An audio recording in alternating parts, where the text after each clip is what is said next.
भगवान और साइंस में अगर आप भी कंफ्यूज हैं तो ये कहानी सिर्फ आपके लिए है। इस मूवी की शुरुआत में हमें प्रोफेसर राव दिखाए जाते हैं, जो कि एक प्राचीन किताब में भगवान श्री कृष्ण की कहानी पढ़ रहे होते हैं, जिसमें एक शिकारी का तीर आकर भगवान श्री कृष्ण जी के पैरों में लगता है और अगले ही पल में एक बहुत बड़ी सुनामी में पूरी की पूरी द्वारका नगरी डूब जाती है। वहीं ऊंचाई पर हमें उद्धवा दिखाई पड़ते हैं, जो कि श्री कृष्ण के दिए हुए कड़े को देख रहे होते हैं। फिर कहानी जाती है फ्लैशबैक में, जहां श्री कृष्ण उद्धवा जी को बताते हैं कि मेरे साथ इस युग का भी अंत हो जाएगा और आने वाला युग अब कलयुग होगा, जहां पाप इतना अधिक होगा कि सृष्टि का संतुलन ही बिगड़ जाएगा और अब ऐसा ही समय आने वाला है। ऐसा कहकर श्री कृष्ण अपने पैरों से एक कड़ा उतार कर उद्धवा जी को देते हैं और कहते हैं कि मैं उसी कलयुग में होने वाली विपत्तियों से बचने के लिए ये कड़ा तुमको दे रहा हूँ। और अब कहानी वापस प्रेजेंट में आती है, जहां किताब पढ़ने के बाद प्रोफेसर राव उस किताब के कुछ पन्नों को फाड़कर अपने साथ ले जाते हैं। इसके बाद हमें एक लड़का दिखाया जाता है जिसका नाम कार्तिकेय है और वो पेशे से एक डॉक्टर है, लेकिन डॉक्टर होने के साथ साथ वो और भी काम कर लेता था। जैसे कि एक बार हॉस्पिटल में सांप आने पर वो अपनी हार्ट बीट और पल्स को नॉर्मल करके उस सांप को बड़ी ही आसानी से पकड़ लेता है और उसके बाद सबको बताता है कि कोई चमत्कार वमत्कार नहीं है, बल्कि मेरी वाइब्रेशन से सांप को समझ में आ गया था कि मैं उसे नुकसान नहीं पहुंचाऊंगा, इसलिए वो आसानी से मेरे पास आ गया।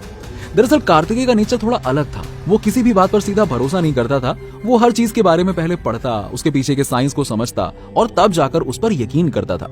उसकी इसी क्यूरियोसिटी के चलते उसे काफी चीजों की नॉलेज भी हो गई थी। एक बार वो मंदिर में जाकर जोर जोर से चल रहे मंत्रों के जाप को बंद करने के लिए कहता है, क्योंकि उससे मरीज परेशान हो रहे थे। मंदिर के पुजारी जी कहते हैं कि ये शोर नहीं बेटा, मंत्र है, इससे किसी को पीड़ा नहीं बल्कि शांति मिलती है। कार्तिकेय उनकी बातों से सहमत नहीं था, पर फिर भी ज्यादा कुछ न कहकर चुपचाप वहां से चला जाता है। अब अगले सीन में हम प्रोफेसर राव को उन कागजों के साथ वापस इंडिया आते हुए देखते हैं।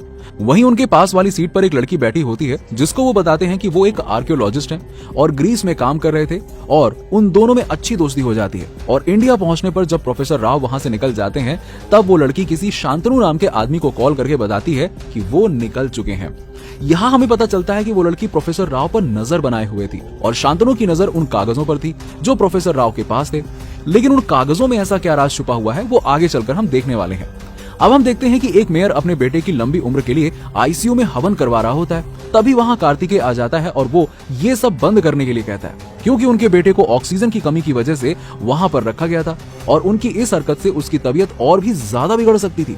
लेकिन मेयर उसकी बात नहीं सुनता है। तभी कार्तिकेय गुस्से में आकर मेयर को एक जोरदार थप्पड़ जड़ देता है और वहां से भगा देता है। लेकिन मेयर को थप्पड़ मारने की वजह से अब कार्तिकेय को 2 हफ्ते के लिए सस्पेंड कर दिया जाता है। अब हम देखते हैं कि प्रोफेसर राव को खुदाई करते हुए एक अनोखी चीज मिलती है।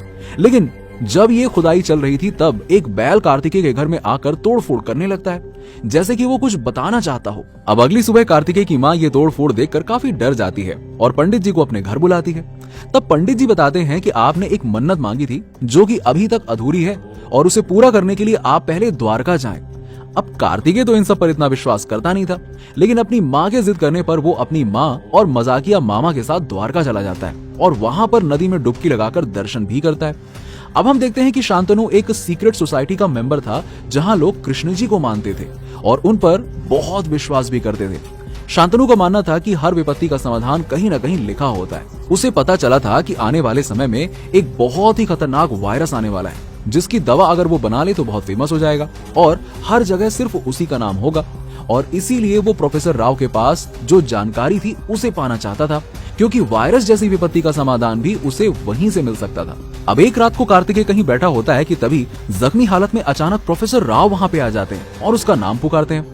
कार्तिकेय अपना नाम सुनकर काफी शॉक हो जाता है कि आखिरकार इस आदमी को मेरा नाम कैसे पता। लेकिन वो अभी उनकी हालत देखकर रिक्शा लेने चला जाता है। लेकिन जब वो वापस आता है तो प्रोफेसर राव वहां पर नहीं होते हैं। वो सोच में पड़ जाता है कि आखिरकार वो आदमी कौन था और उसे मेरा नाम कैसे पता। फिर अगली सुबह मामा घबराते हुए कार्तिकेय के पास आते हैं और कहते हैं कि तुम्हारी माँ कहीं दिखाई नहीं दे रही है। जिसके बाद वो दोनों अब पूरे द्वारका में उन्हें ढूंढने लग जाते हैं, लेकिन वो कहीं नहीं मिलती।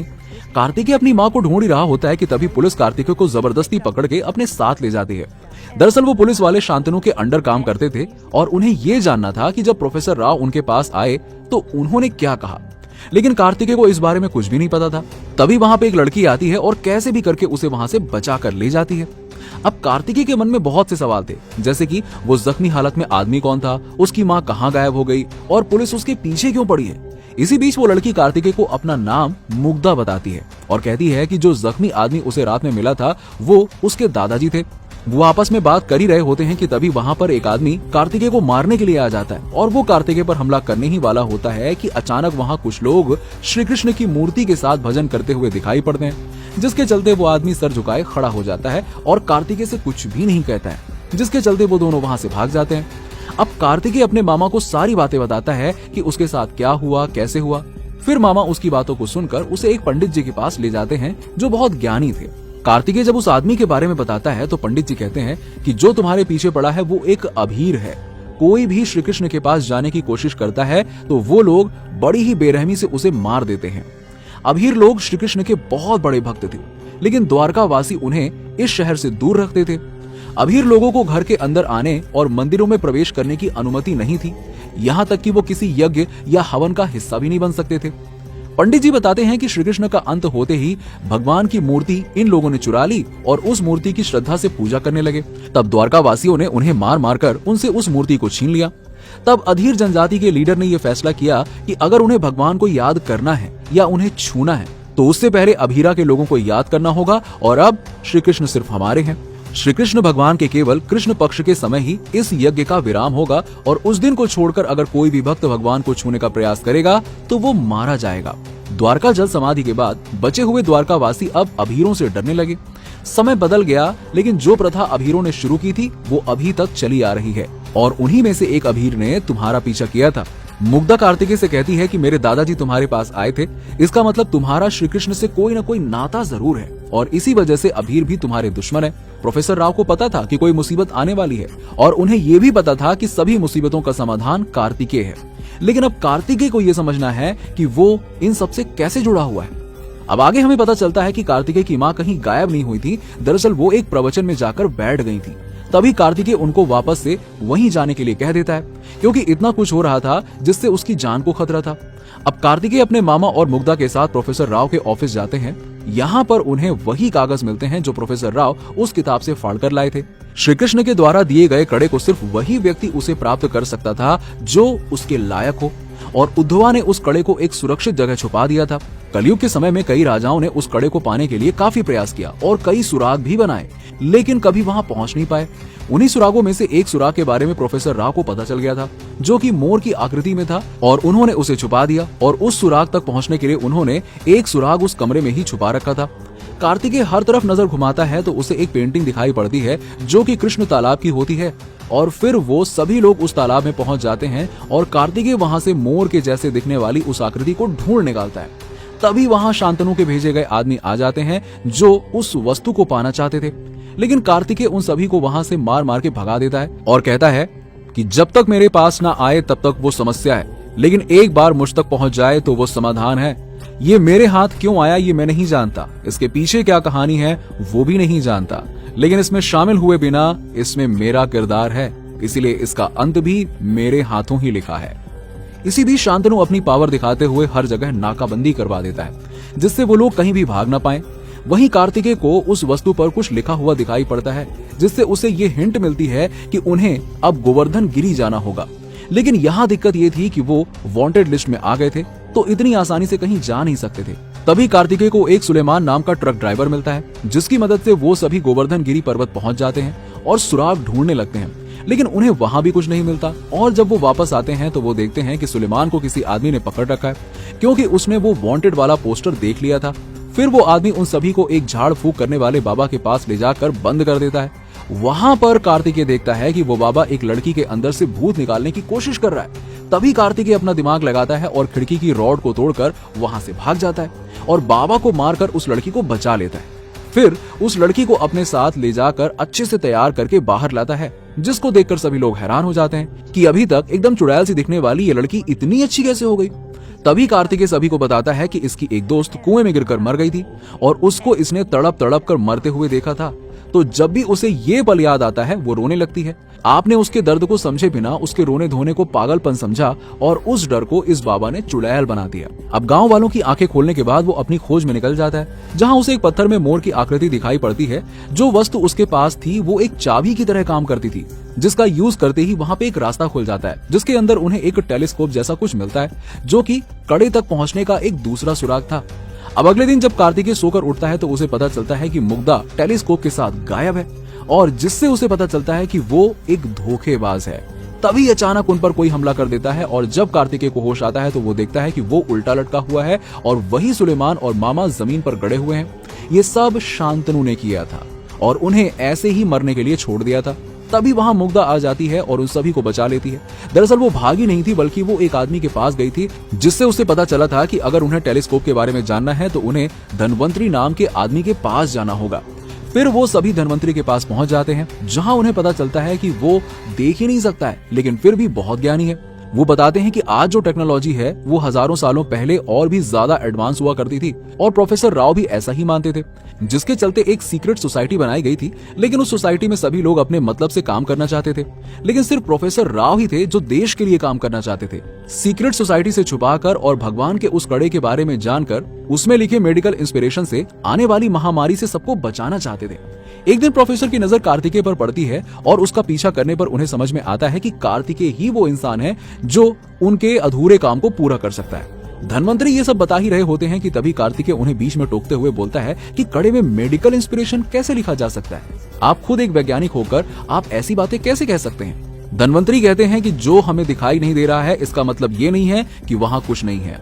श्री कृष्ण को भगवान मानकर उन्हें धरती से अलग मत करो। वो बायोलॉजिकली इस धरती पर पैदा हुए और यहीं पर बड़े हुए हैं। गीता के द्वारा करोड़ों लोगों को राह दिखाने वाले उनसे बड़ा गुरु और कौन हो सकता है? रक्षा के लिए समुद्र के बीच में द्वारका नगरी बसाई, उनसे बड़ा आर्किटेक्ट कौन हो सकता है?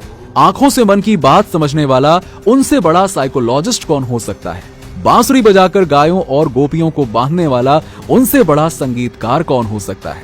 धर्म के लिए युद्ध करो ये कहने वाला उनसे बड़ा वीर कौन हो सकता है? वो योद्धा, गुरु और नायक हैं और वो उससे भी बढ़कर हैं और वो सब कुछ हैं।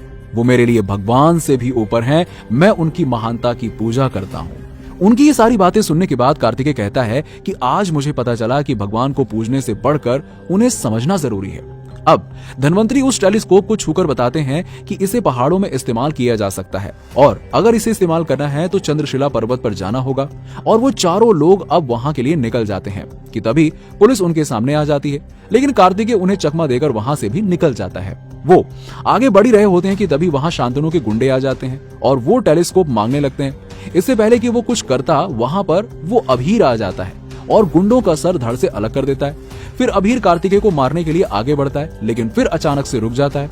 मामा बताते हैं कि अभी कृष्ण पक्ष का समय चालू हो गया है और ये इस समय हिंसा नहीं करते और ये अगले 24 घंटे तक हमें कुछ भी नहीं करेगा।